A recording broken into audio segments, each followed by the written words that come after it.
কখনো কি এমন হয়েছে যাকে তুমি সব থেকে বেশি ভালোবেসেছো সে হঠাৎ হারিয়ে গেছে, কিন্তু তার রেখে যাওয়া একটা চিঠি তোমার জীবন বদলে দিয়েছে? এই গল্প সেই চিঠির, যা এক সত্যকে লুকিয়ে রেখেছে। গল্পের নাম শেষ চিঠি। রাহুল আর আয়েশার ভালোবাসার গল্পটা ঠিক সিনেমার মতো। কলেজের প্রথম দিনই পরিচয়, তারপর বন্ধুত্ব, আর ধীরে ধীরে এক অদ্ভুত টান তাদের দুজনকে এক করে দেয়। কিন্তু তারা কেউই ভালোবাসার কথা প্রকাশ করতে পারে না। একদিন হঠাৎ করে আয়েশা রাহুলকে বলল, রাহুল জানো, কেউ যদি সত্যিকারে ভালোবাসে সে কখনো ছেড়ে যায় না। আয়েশার চোখের গভীরে একটা অদ্ভুত কষ্ট ছিল, যা রাহুল বুঝতে পারেনি। একটি অপ্রত্যাশিত বিদায়।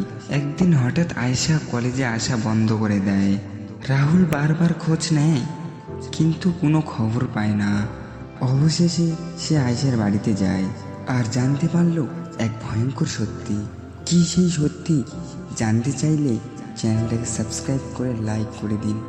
আয়েশা আর বেঁচে নাই। রাহুলের পৃথিবী মুহূর্তেই ভেঙে পড়ে। সে বিশ্বাস করতে পারে না আয়েশা কেন এমন হট করে চলে গেল। শেষ চিঠি। কয়েকদিন পর রাহুলের হাতে একটা চিঠি এসে পৌঁছায়, যেটা আয়েশা মৃত্যুর আগে লিখে দিয়েছিল। রাহুল, তুমি জানো আমি তোমাকে কতটা ভালোবাসি? হয়তো কখনো বলিনি, কিন্তু তোমার হাসির আড়ালে আমি আমার পুরো পৃথিবী খুঁজে পেয়েছিলাম। কিন্তু আমার জীবন খুব ছোট হয়ে এসেছে। আমি অসুস্থ ছিলাম আর তোমাকে কষ্ট দিতে চাইনি, তাই কিছু না বলেই চলে গেলাম। তবে একটা কথা মনে রেখো, ভালোবাসা কখনো মরে না। আমি আজও তোমার পাশে আছি, ঠিক আগের মতোই। ভালো থেকো। চিঠিটা পড়ার পর রাহুল নির্বাক হয়ে যায়। সত্যিকারের ভালোবাসা শুধু পাশে থাকার নাম নয়, অনুভব করার নাম। রাহুল আয়েশার নামে একটা হসপিটাল তৈরি করে, যেখানে ভালোবাসার মানুষরা আর অকালে হারিয়ে যাবে না। শেষ দৃশ্য, রাহুল আয়েশার চোখের সামনে দাঁড়িয়ে চোখ বন্ধ করে বলল, ভালোবাসা কখনো মরে না আয়েশা, তুমি চিরকাল আমার সঙ্গেই থাকবে। আয়েশার মৃত্যুর পরেও তার স্মৃতি রাহুলকে তাড়িয়ে বেড়ায়। হাসপাতাল বানিয়ে সে ভেবেছিল এই ব্যস্ততার মধ্যে আয়েশার অনুপস্থিতি ভুলে যাবে, কিন্তু সত্যিকারের ভালোবাসা ভুলে যাওয়ার মতো নয়। একদিন হাসপাতালের সামনে এক বৃদ্ধা এসে দাঁড়ালেন।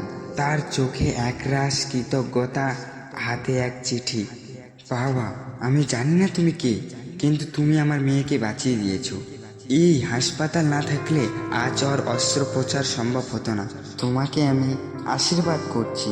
চিঠিটা হাতে নিয়েই রাহুলের চোখে জল এসে গেল।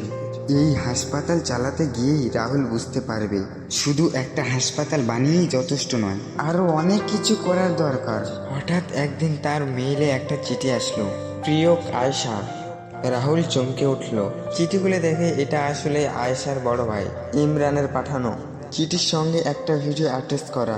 ভিডিওতে আয়েশা, রাহুল, যদি কখনো এটা দেখো তাহলে ভাববে আমি সত্যি চলে গেছি, কিন্তু আমি চাই না তুমি আমার মৃত্যুতে ভেঙে পড়ো।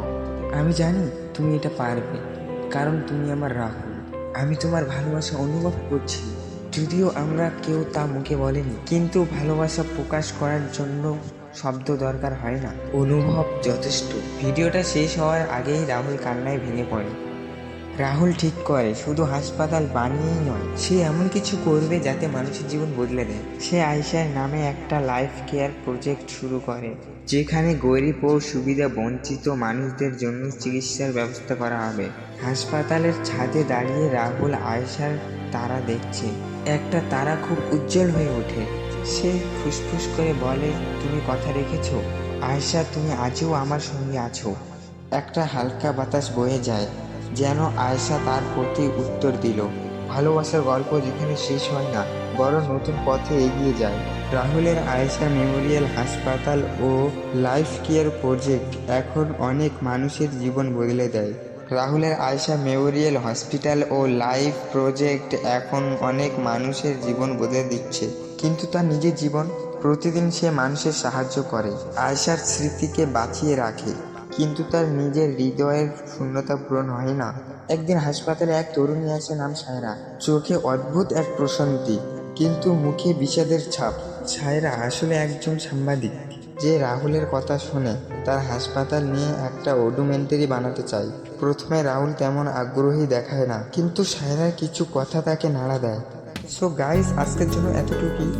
ভিডিওটা যদি ভালো লাগে থাকে তো একটা লাইক করবেন, সঙ্গে সাবস্ক্রাইব করবেন। আর যদি এর পার্ট 2 চান তাহলে কমেন্ট করুন। Thank you so much for watching.